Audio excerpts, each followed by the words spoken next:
Hi there, Kat Novak here with a tutorial on how to assemble your Patriotic wreath kit for 2022. Excuse me. So in your kit, you will get a wreath form with the color coordinated pipe cleaners on it. You will also have a bag of outer mesh, a bag of inner mesh, and oops, you'll have a bag of ribbon. There'll be 10 different varieties. And then you'll have one of the following signs. So there will either be involving using the flag, the America the Beautiful, or this little cute one with the gnomes, Let Freedom Ring. So those will be the choices. The base of the wreath and how it's assembled is all the same.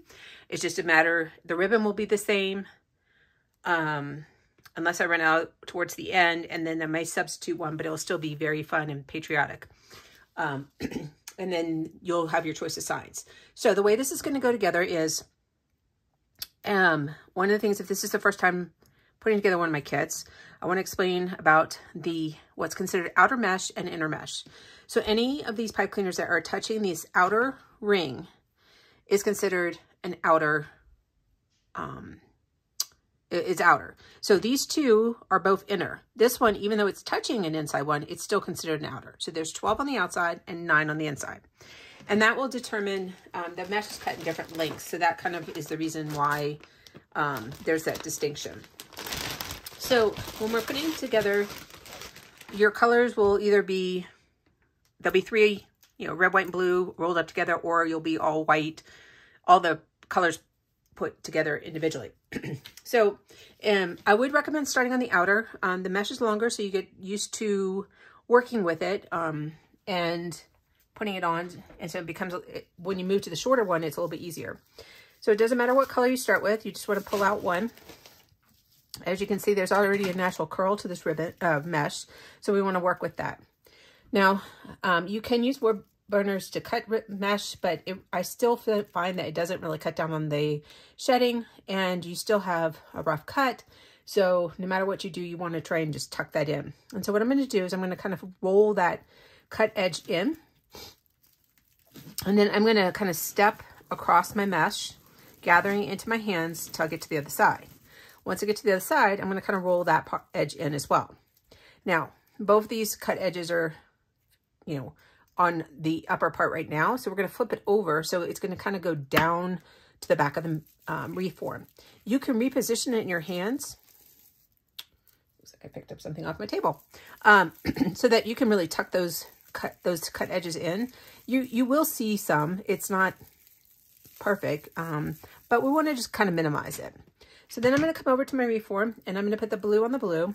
And this is an outer, so I'm going to start with an outer blue. You're going to take the pipe cleaners. You're going to pull them as tight as you can. I say that. Let me correct that. You'll want to pull it taut. It doesn't have to be so that you're, ripping the pipe cleaners in half or anything like that. But you just want to pull it taut. So it kind of gathers that mesh down to the wire frame, and twist once. We are going to come back and lay ribbon on top of this. So we want those pipe cleaners visible. So I'm going to do the next one. And I'm just going to move around the wreath. You can do it so that you're doing one color at a time. You could alternate. But if you're having trouble finding where your mesh is supposed to go, always flip your wreath over, and you can locate it on the back side sometimes. One thing I'm also going to say is it doesn't matter whether your mesh is going this way or this way, because we are going to fill this wreath in, and they'll get twisted a couple times throughout the process. All right, let me walk through that step again of this mesh. I'm going to roll down that side. You don't have to fold it. You just want to roll it, and then take big steps to get to the other side. When I get to the other side, I want to roll that in. Then I can reposition. If you find that you don't like the way it rolled, let it go. Redo it. The mesh isn't going to take on a crease or anything unless it's left in that position for a long period of time. All right. So, if you put this on and try to pull this off, 3 hours from now, you may have a slight crease in the middle. If you pulled it off next year, you would definitively have some memory to that mesh. All right, well, the process is the same, whether it's the inner or the outer mesh. And so I'm going to go ahead and speed up this video while I continue to add all the mesh, and then I'll come back and we'll walk through adding and talking about the ribbon.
Okay, so now we have all of our ribbon mesh on. A couple things I'm going to make mention of is, one, the mesh will, I don't think I mentioned earlier, mesh is going to catch on everything. It was snagging things all over my desk, and so just keep that in mind. It will snag your clothes, it'll snag the ribbon, so just make sure give yourself some space to work in. Second thing I wanted to mention was, due to supply chain issues, I am not able to get all of the exact same mesh in. They make variations where some of it has a wider metallic, some without a metallic, some thin. And so you will have a royal blue, you will have a strong red, and you will have white. It just might look slightly different from the one that you're seeing in this video.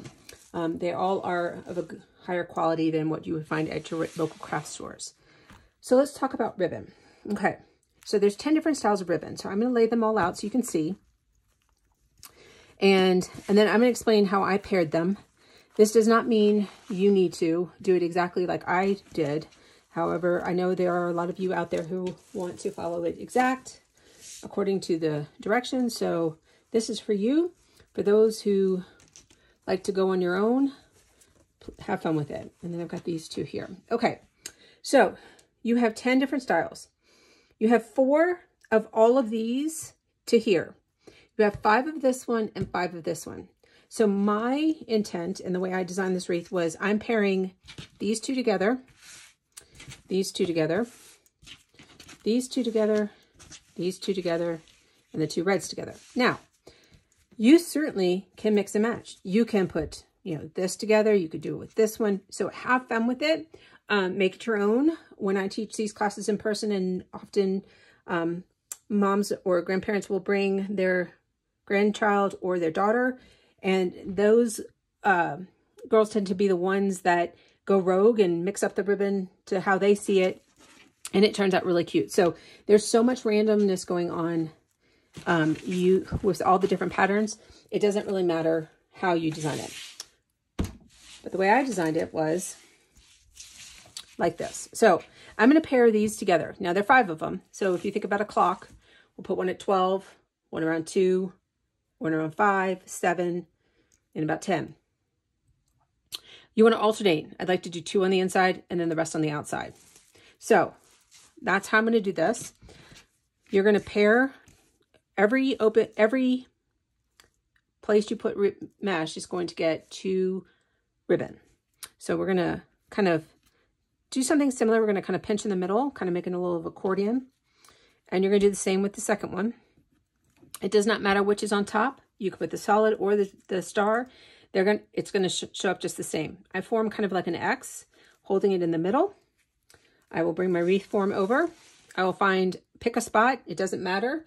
There is only one ribbon in this group that has a direction, so that's the only one you want to really pay attention to when you're putting it on compared to where you put the others. So I'm going to start at kind of at the 12 o'clock position, so to speak. This does not mean it has to be my top. It's just where I'm starting. And then I'm going to kind of tuck those pipe cleaner ends to the back of my wreath. See, it's already snagging all my ribbon and my shirt. And then flip that over. And then I'm going to want to pull those kind of tight so that it kind of pulls that mesh and ribbon to your wreath form. I'm going to twist a couple times. I'm not going to twist it all the way off. I'll do that at the end. That way, in case I want to move something around, I can. I don't have to untwist everything. By doing the X, it kind of keeps your ribbon more separated.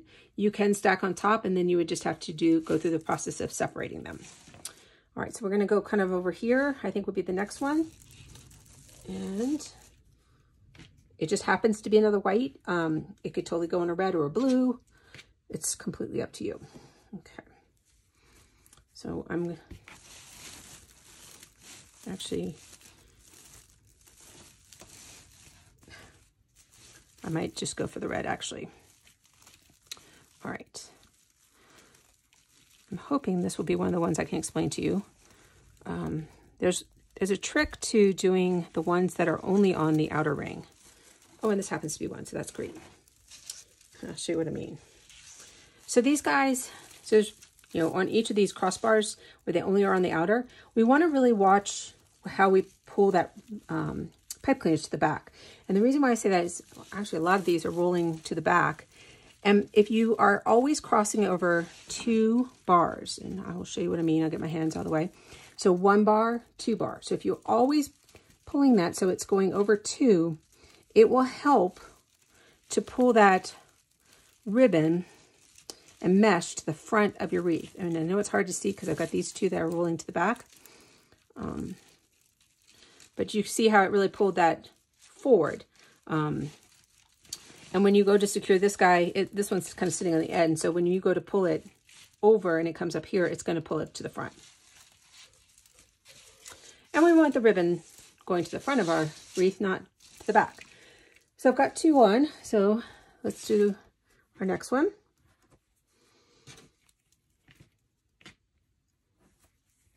Okay. So now kind of want about the 5 o'clock. So there's, you know, 6. So somewhere in here, I think this one will probably be my next inside one. So then I've got 2 on the inside, and then the rest of the other 2 I'm going to put on will be on the outside. And it's just to spread out the patterns, just so that they're not, and I will stop flipping this over just because it does make the video hard to focus. But I do recommend doing it. I just am not, just because I'm trying to video for you. All right, so now I rotated my wreath. I'm going to grab my next set of ribbon. And so that's, I want something over here. So I'm going to kind of come, and then I'll do one more over in this vicinity. So actually I think I might come right here to this blue.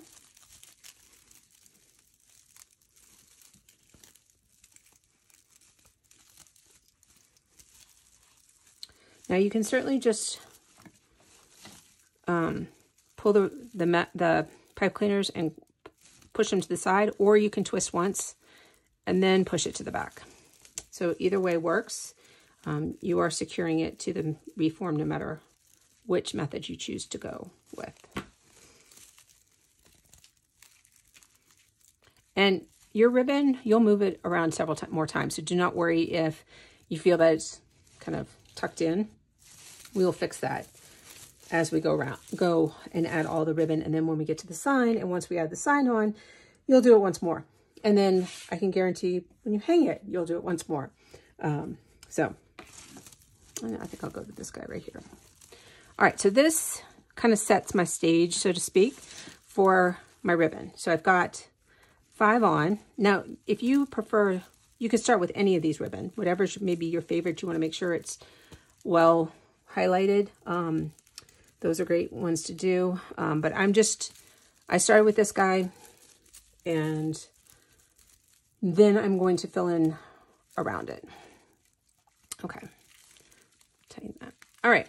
So you can then just choose one ribbon and put it around, or the way I kind of like doing these in this way, I kind of make sure that I get the ribbon evenly distributed around the wreath, is I pull one of each set. So I have 4 more sets, or 4 sets remaining. So I've got, you know, this one, I have this one, I have this USA, that's my directional one, and then these, okay? So at this stage, I'm going to pick any spot